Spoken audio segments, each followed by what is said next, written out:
Hello friends, welcome to my YouTube channel. તો આજે આપણે બનાવીશું મંચુરિયન. તો જુઓ, એની માટે મેં અહીંયા 1 કેપ્સિકમ, 2 થી 3 નાના ગાજર, 2 ડુંગળી અને કોબીજ લીધી છે. પછી આપણે બધા જ વેજીટેબલને આવી રીતે ચોપરમાં ચોપ કરી લઈશું. આને આપણે એકદમ ઝીણો ભૂકો નથી કરવાનો, થોડો ઘણો આખો ભાગો રહીને એવી રીતે રાખવાનું છે. જો તમે એકદમ ઝીણો મિક્સરમાં કે એવી રીતે ભૂકો કરશો ને તો એના મંચુરિયન બોલ સરસ નહીં બને. જો તમને આમાંથી કોઈ વેજીટેબલ પસંદ ના હોય તો તમે એને સ્કીપ પણ કરી શકો છો. જો તમે અનિયન કે ગાર્લિક ના ખાતા હોય તો તમે અનિયનને સ્કીપ કરી શકો છો. તો જુઓ, આવી રીતે વારાફરતી આપણે બધા જ વેજીટેબલ્સને ચોપરમાં ચોપ કરી લઈશું.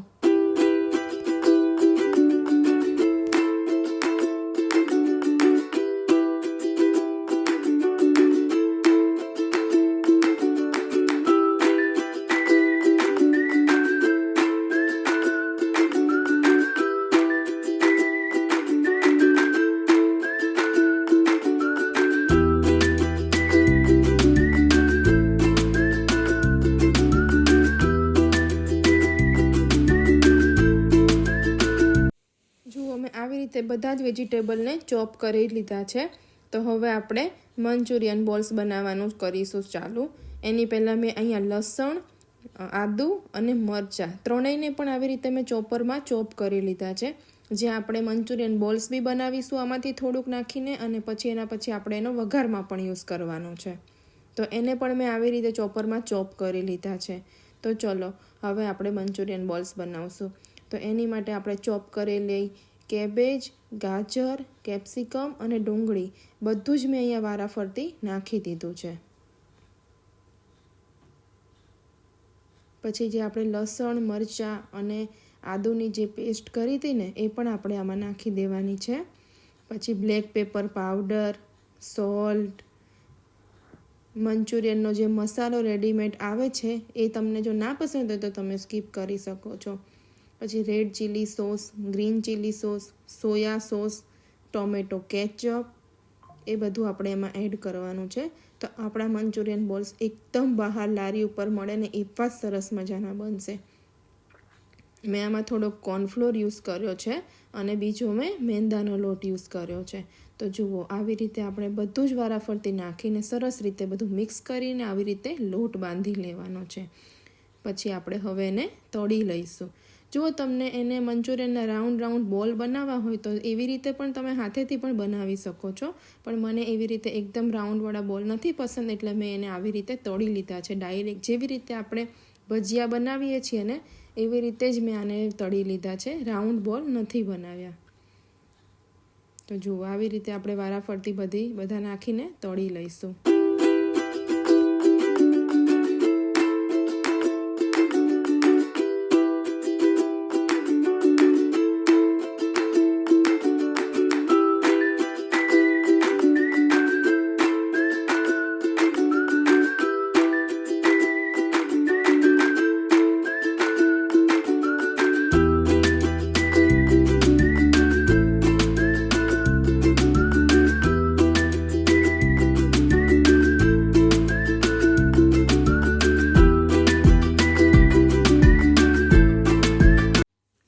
ગોલ્ડન બ્રાઉન કલરના થાય ને ત્યાં સુધી આપણે એને તળવાના છે. તો જુઓ, કેવા સરસ મજાના આપણા મંચુરિયન બોલ્સ તળાઈ ગયા છે. તો હવે આપણે એને કાઢી લઈશું એક બાઉલમાં. બસ આવી જ રીતે વારાફરતી આપણે બધા જ મંચુરિયન્સ બોલ તળી લઈશું.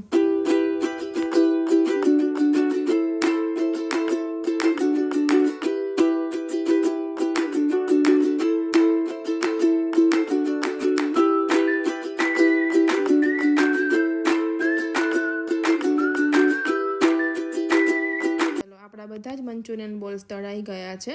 તો હવે આપણે એનો વઘાર કરી લઈશું. અહીંયા મેં આ ડ્રાય મંચુરિયન બનાવ્યા છે, એટલે એમાં હું કોઈ પણ જાતની સ્લરી એડ નહીં કરું એટલી બધી, કે એટલું બધું પાણી પણ આપણે એડ નહીં કરીએ. જો તમે એને ગ્રેવીવાળા બનાવતા હોય તો તમારે પાણી અને કોર્નફ્લોરની સ્લરી બનાવીને એડ કરવાની, જેથી તમારા મંચુરિયન ગ્રેવીવાળા થશે. તો જુઓ, તેલ લીધું છે. તેલ સહેજ ગરમ થાય ને પછી આમાં મેં આદુ, મરચાં અને લસણની પેસ્ટ એડ કરી છે. એને આપણે થોડીક થવા દઈશું, પાકવા દઈશું થોડીક તેલમાં.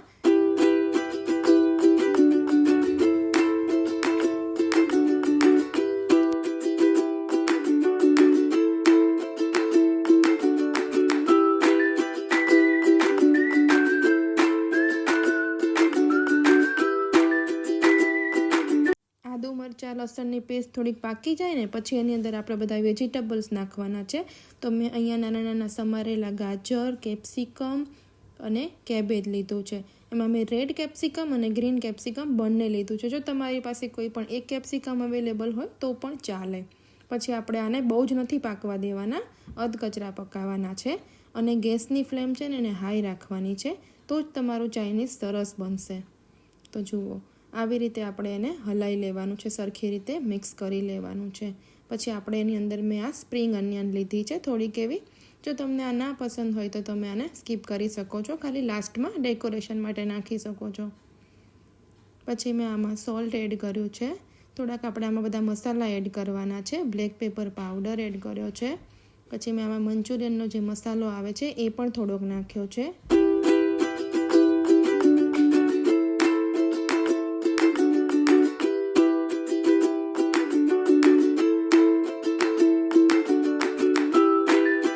બધા જ મસાલા એડ કર્યા પછી આપણે એમાં થોડાક સોસીસ નાખવાના છે, જેમાં મેં soya sauce, red chilli sauce અને ગ્રીન ચીલી સોસ નાખ્યો છે. થોડોક ટોમેટો સોસ પણ નાખ્યો છે. જો તમને ટોમેટો સોસ ના પસંદ હોય તો તમે એને સ્કીપ કરી શકો છો. તો બધા જ સોસીસ નાખ્યા પછી આપણે એને સરખી રીતે બધું જ મિક્સ કરી લેવાનું છે.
બધું જ મિક્સ થઈ જાય ને સરસ રીતે પછી આની અંદર મેં કોર્નફ્લોરની સ્લરી બનાવી હતી એ એડ કરી છે.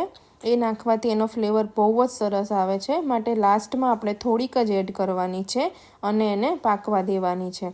તો આવી જ રીતે બધું જ શાકભાજી સરસ રીતે સોસમાં મિક્સ થઈ જાય ને પછી જ આપણે એમાં મંચુરિયન બોલ્સ એડ કરવાના છે. ત્યાં સુધી એને હાઈ ફ્લેમ ઉપર બધું સોસીસ બધા અને વેજીટેબલ બધું પકાવવાનું છે.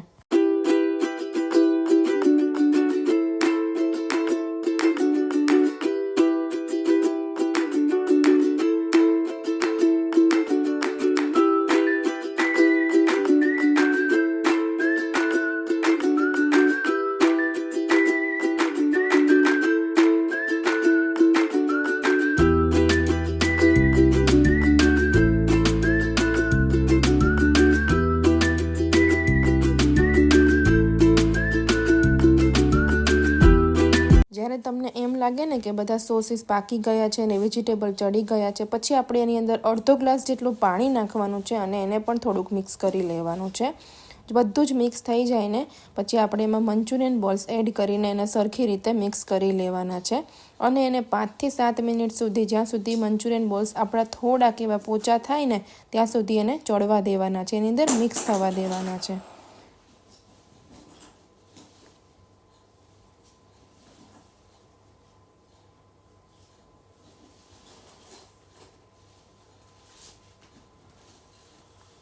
પછી લાસ્ટમાં આપણે સ્પ્રિંગ ઓનિયન નાખી છે.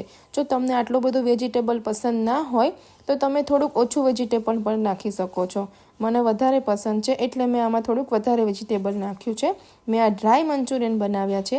જો તમે ગ્રેવી મંચુરિયન બનાવતા હોય તો આની અંદર તમારે પાણી અને કોર્નફ્લોરની સ્લરી તમારે વધારે એડ કરવાની અને ગ્રેવી થોડીક વધારે બનવા દેવાની. તો જુઓ તૈયાર છે આપણા એકદમ ડ્રાય મંચુરિયન. તમને મારી રેસીપી જો ગમી હોય તો પ્લીઝ મારી રેસીપીને લાઇક કરો, શેર કરો અને મારી ચેનલને સબસ્ક્રાઈબ કરો. Thank you for watching.